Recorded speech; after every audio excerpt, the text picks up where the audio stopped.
तीन तीन युग पुरुषों की जयंती। जहां आत्म है वही शिव रहता है, जहां चेतन होगा वही कल्याण का भाव होगा, और जहां कल्याण का भाव होगा वहां पर शुक्ल लेशा का प्रादुर्भाव होगा, वहां का ओरा हमेशा शुक्ल में ही रहेगा। आचार्य आत्माराम जी महाराज, जिनके बारे में आपने सुना कि कितने वो अपने विश्वास के धनी थे, जहां उनका विल पावर विश्वास स्ट्रांग था, वहां पर उनका ध्यान और योग भी बहुत अति उत्तम था। आंखों की ज्योति चली गई, सीढ़ियों से ऊपर की मंजिल से नीचे गिर गए, कूल्हे की हड्डी टूट गई, हॉस्पिटल ले जाया गया, सीएमसी हॉस्पिटल, वहां लुधियाना में आज भी वो हॉस्पिटल है, क्रिश्चियन हॉस्पिटल है। ऑपरेशन करने के लिए एनेस्थीसिया का प्रयोग करने लगे डॉक्टर, तो आत्माराम जी आचार्य जी ने कहा मुझे बेहोश ना करो, महावेदना होती है इसमें, हड्डी आपकी टूटी हुई है और इसका हमें ऑपरेशन करना है, मुझे 2 मिनट दे दो। डॉक्टर ने 2 मिनट के लिए कहा जो करना कर लो। अपने उन्होंने आत्म भेद में, यानी शरीर अलग है मेरी आत्मा अलग है, ऐसे ध्यान में उन्होंने कहा जब मैं ध्यान में चला जाऊं मेरा ऑपरेशन कर देना, परंतु एनेस्थीसिया बेहोशी की इंजेक्शन वगैरह कुछ ना लगाना। ध्यान में चले गए, मैं शरीर नहीं हूं, मैं आत्मा हूं। शरीर को वेदना होती है, आत्मा को वेदना नहीं है। डॉक्टर ने ऑपरेशन शुरू किया और वो ऐसे ही ध्यान में जिस करवट से डॉक्टर ने लिटाया था उसी में ही पड़े रहे, और जब ऑपरेशन हो गया डॉक्टर ने हाथ लगा के कहा ऑपरेशन हो गया जी, ऑपरेशन हो गया। बिना एनेस्थीसिया के, बिना बेहोशी के एक कांटा भी निकलवाना होता है ना, तो उसके लिए भी सुई जब लगती है तो पीछे पीछे हटते हैं। और उस जमाने में कोई ऐसी टेक्नोलॉजी भी नहीं थी कि क्या है दूसरा कोई कूल्हे की हड्डी डाल दी जाए, तब तो ऑपरेशन से ही जोड़ा जाता था। कितनी बड़ी उनकी ध्यान की पावर थी। हॉस्पिटल में थे, डॉक्टर आया और उन्होंने, उनकी ज्योति तो थी नहीं, डॉक्टर साहब को कहते डॉक्टर साहब आज आप उदास हैं। क्रिश्चियन डॉक्टर जो ईसा मसीह को ही मानते हैं। हाँ गुरुदेव, मेरा बेटा बाहर रहता है अमेरिका में, उस टाइम में तो उसका कोई पत्र नहीं आया, मुझे चिंता हो रही है, कोई समाचार नहीं आया। थोड़ी देर में कहते देखो तुम्हारी पत्नी रसोई के अंदर गैस खुला छोड़ के चली गई है और बाहर लॉन में बैठी तुम्हें पत्र लिख रही है। कहां बैठे कह दिया? लुधियाना में बैठे बैठे अमेरिका की बात बता दी। ये किसका करामात है?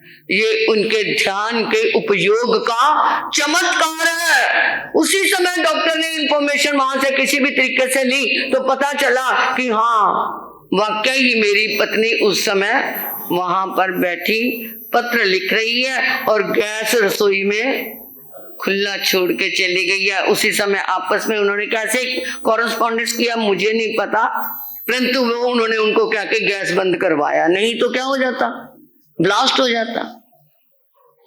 तो ऐसे आचार्य श्री जी आज भी जिनकी आत्म गद्दी के नाम से लुधियाना रूपा मिस्त्री गली में जगह बनी हुई है, उनके जितने शिष्य एक से एक बढ़ करके, क्या ज्ञान मुनि जी को देख लो, क्या मनोहर मुनि जी को देख लो, क्या क्रांति मुनि जी को देख लो, उनके रतन मुनि जी, फूलचंद जी महाराज को तो मैंने भी देखा, 3:30 बजे रात को उठते थे और सिर के बाहर, सिर नीचे और ऊपर दोनों टांगों की क्या है चौकड़ी बना करके जिसे ऊपर ध्यान लगाते थे। 7 बजे तक वो ध्यान लगाए रखते थे। उस समय उनका चेहरा देखने योग्य होता था, देखा नहीं जाता था। मैंने खुद देखा है उनको। उनके एक एक क्या है आत्म के रतन थे वो सारे जितने भी हैं। और उन्हीं में से ज्ञान मुनि जी महाराज के शिष्य कौन बने? हमारे दूसरे आचार्य श्री चतुर्थ पटधर शिव मुनि जी महाराज। उनको भी वैराग कैसे लगा? वहां पर लुधियाना में सौभाग्यवती महाराज जी का ग्रुप स्थानापति था, सवीर पद में थे। कौशल्या महाराज जी सेवा में थे और वो मलोट मंडी से दर्शन करने के लिए आए और वो उनको आचार्य जी के दर्शन करवाने के लिए ले गए वहीं पे। वो भी वहीं थे रूपा मिस्त्री गली में और वो चंदा देवी आश्रम में थे। वहां पर गए, उनके चेहरे की सौम्यता देख करके, उनकी ज्ञान संपदा, उनकी रूप संपदा, उनकी मति प्रयोग संपदा ऐसी ऐसी देख करके उन्होंने क्या एकदम मन में आया, अरे शिव कहाँ जा रहा है? एमए कर रहे थे, क्या करना है तुझे भी? देखना ये कैसी विभूति है। बस वो चेहरा अपनी आंखों में छिपा करके वो उस छवि से प्रभावित होकर के घर आकर के उन्होंने शोर मचाना शुरू कर दिया, मुझे तो साधु बनना है। ऐसे आचार्य जी के शिष्य पर पोता शिष्य में कैसे बने? घर वाले कहते थे ये शिव बनेगा साधु, ये बनेगा। अरे हमेशा सूटेड बुटेड रहता है, टाई नकटाई के बिना तो ये बात ही नहीं करता। हमेशा क्या है इसके धोबी से क्या है कपड़े धुल के आते हैं, धोबी से प्रेस होकर के आते हैं। और ये क्या है जिस ठेले पे खड़ा हो जाता है पूरा का पूरा फ्रूट का थैला क्या है ठेला खरीद के घर में ले आता है, ये साधु बनेगा। इतने ऐसे आज के युग के वो राजकुमार हैं अपने परिवार की दृष्टि से भी। वैसे भी युवराज साधु बने और आचार्य बन गए, वो भी वो क्या है वो राजकुमारी हैं। परंतु परिवार इतना संपन्न परिवार कि मैं बता नहीं सकते। हम उनकी जन्मभूमि में भी सब जगह उनकी दीक्षा पर मैं गई थी, मैं वैरागन थी और उनकी दीक्षा पर एक आचार्य जी की दीक्षा, साथ में 3 उनकी बहनें, एक सगी बहन और 2 उनकी ताऊ की बड़े पापा की बेटी, 3 वो और चौथे ये अपने शिव मुनि जी, इन चारों की इकट्ठी दीक्षा हुई थी। रात्रि का कार्यक्रम चल रहा था। इधर तो मेहंदी दिन में लगती है, पंजाब में रात्रि को मेहंदी का प्रोग्राम होता था। इधर स्टेज में मेहंदी का कार्यक्रम चल रहा है और इधर पिता के क्या है निडल चढ़ रही थी, ग्लूकोज चढ़ रहा था। धक्का तो लगता है ना, कितना भी कर लो। और 17 मई इतनी गर्मी की दीक्षा और उधर जो जंगल देश में गर्मी भी बहुत होती है, एक बर्फ के पानी तक का भी खर्चा उन्होंने किसी समाज से नहीं लिया। पूरी दीक्षा का खर्चा उनके माँ बाप ने, क्योंकि बहुत बहुत संपन्न परिवार। जब दीक्षा ली तो माँ ने कहा बेटा अब कब आएगा, घर में कब आएगा? कहते माँ अब मैं कुछ बन के ही आऊंगा। क्या आऊंगा मैं? कुछ बन के ही आऊंगा। विहार कर लिया। इधर भी उन्होंने यहाँ भी चातुर्मास किया है, हैदराबाद में भी। ये मेरे ख्याल 89 का चातुर्मास उनका हैदराबाद में ही था। सिकंदर मतलब यहाँ हैदराबाद का एरिया, चाहे सिकंदराबाद है चाहे काचीगुड़ा का, कहीं भी है। कहाँ किया ये मुझे नहीं पता, परंतु किया इधर ही था। और वहां से भी विचरते विचरते विचरते विचरते जब वो पंजाब में पधारे, 2002 का चतुर्मास उनका सिविल लाइन में था, हमारा भी उनके चरणों में साथ था। उसके बाद वो मलोट मंडी में पधारे तो क्या बन के गए? वो आचार्य बन के गए। वैसे ही उन्होंने तो सहज ही में कहा था, उन्हें क्या पता था मैं आचार्य बन जाऊंगा, मैं कुछ बन के ही आऊंगा। उन्होंने तो ये कहा होगा कि मैं एक अच्छा साधु बन के साधना करके आऊंगा, परंतु वो तो आचार्य बन करके गए। ऐसे उन्होंने अपने इतने मानसा मंडी में हमने भी चातुर्मास किया, वहां पर मदन लाल जी बहुत पक्के श्रावक। तो जब ज्ञान मुनि जी महाराज वहां पधारे तो वो दर्शन करने के लिए अभी घर में ही थे शिव मुनि जी। तो वो घर में जब दर्शन करने के लिए आए तो उन्होंने कहा, ज्ञान मुनि जी ने, मदन लाल जी ये मेरा शिष्य बनने वाला है, ये शिष्य बनेगा।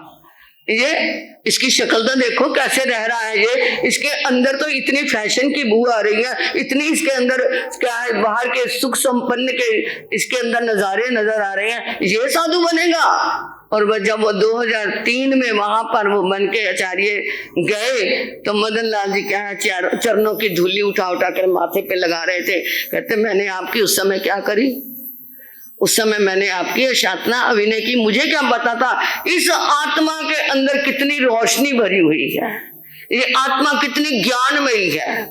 और अब वो उनका जीवन देखो, अंदर अपने ध्यान में रहते हैं, 18 घंटे वो योग साधना में रहते हैं, 18 घंटे।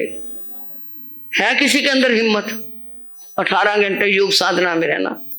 और नहीं तो क्या है, मेरे भक्त, अरे उन्हें कहा व्यक्तियों की कमी है, वो बाहर बैठे तो दुनिया उनको बैठने की फुर्सत ना मिले, परंतु उन्होंने अपने जीवन को क्या कहा, हमने कई बार क्या, भगवान थोड़ा सा लोगों की इच्छा है मिलने की, कहते बहुत मिल लिया, अनंत जन्म बीत गए मुझे मिलते मिलते, अब तो मुझे अपने से मिलना है, लोगों से बातें क्या करनी, अब मुझे अपने आप से बात करनी है। पहचानना ऐसे आचार्यों को आपने नहीं पहचान पाए। क्या कहूं इनके जीवन के, तो हम एक एक क्या गाथा गाते जाएं तो क्या जिंदगी निकल जाए। और इधर हमारे प्रवर्तक श्री शुक्ल चंद जी महाराज, वो आपने सुनी लिया कैसे उन्होंने दीक्षा ली, जलंधर में विराजमान। इधर हमारे मां सती श्री विनयवती जी और रतन देवी जी महाराज वृद्धावस्था में वो भी वहीं पर विराजमान थे। मेरे गुरनी जी मां सती श्री मोहन माला जी महाराज और मेरे दाद गुरनी श्री मां सती प्रवेश कुमारी जी महाराज, वो प्रवर्तक श्री जी को प्रज्ञापना नौना जी शास्त्र सुनाने के लिए जाते थे। वो कहते थे सती जी दोपहर को आ जाया करना, मुझे शास्त्र सुना के जाना।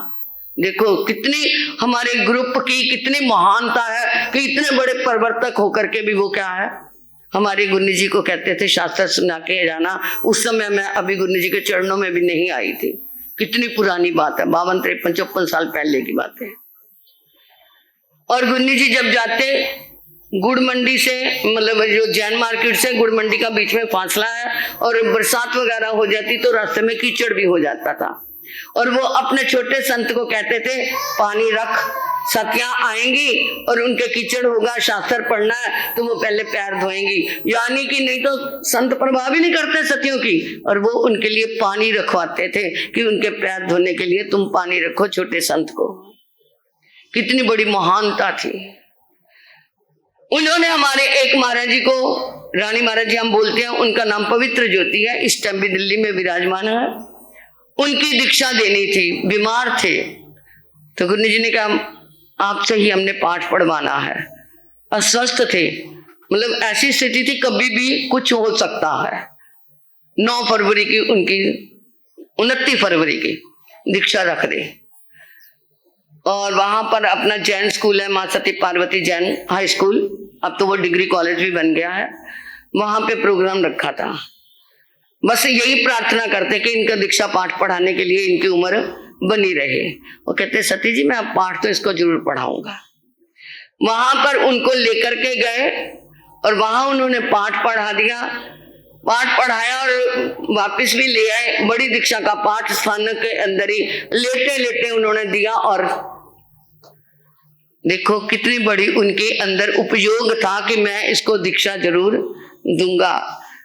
और वो हमारे रानी महाराज जी भी बहुत तपस्वी निकले हैं, बड़ी बड़ी तपस्याएं भी करते हैं, वर्षित भी किया उनके अपने। देखो जैसे उन्होंने कितने महापुरुष से दीक्षा पाठ लिया, और वो भी क्या है कितने अच्छी तरह पाला।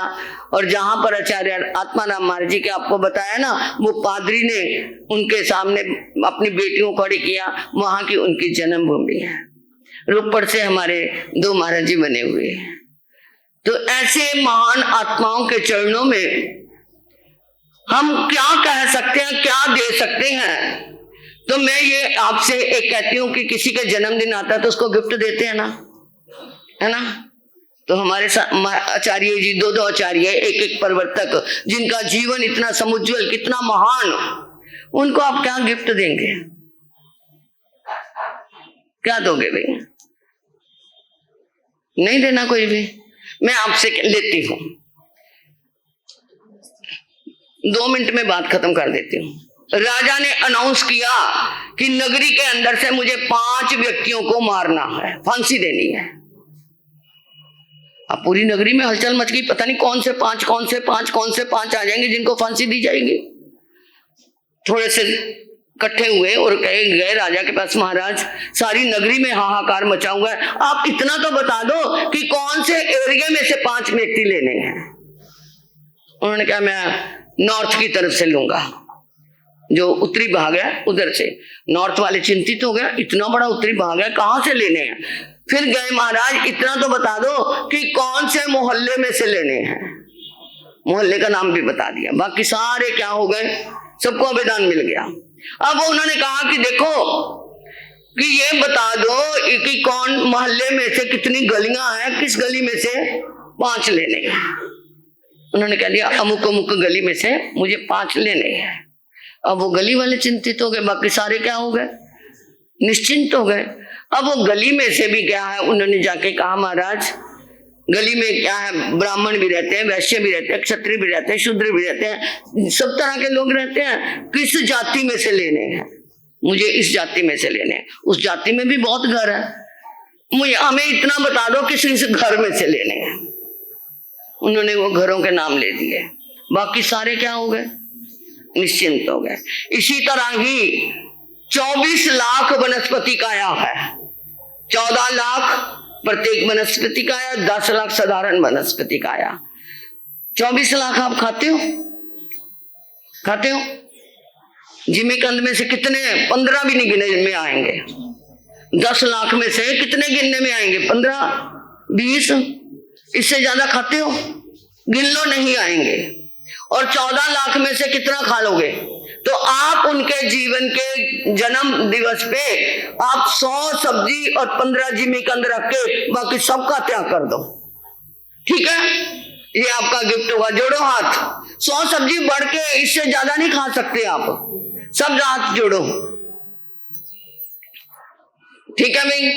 और क्या 15 जिमीकंद बहुत है, वैसे तो उसमें भी कई बहनें तो खाती भी नहीं हमारी बहुत सारी, परंतु खुली दुकान है हमारी, उसमें से इतना गिफ्ट उनके पास, मतलब 15 कम और क्या हो जाएंगे 10 लाख के हमारा त्याग, 100 कम और 14 लाख के बाकी हमारा त्याग हो जाएगा। ये उनका गिफ्ट होगा। लो गुनी जी मारे के आगे से जिन शासन देव, जिन शासन माता की कृपा से, अरियंत परमात्मा की अपार कृपा दृष्टि से आपके मनोधारणा का पचकान तस्वंते प्रिकमा में, निंदा में, ग्रह में त्याग गुजरे, ये हमारे आचार्यों के परिवर्तक के चरणों में उनके जन्म दिवस का गिफ्ट है।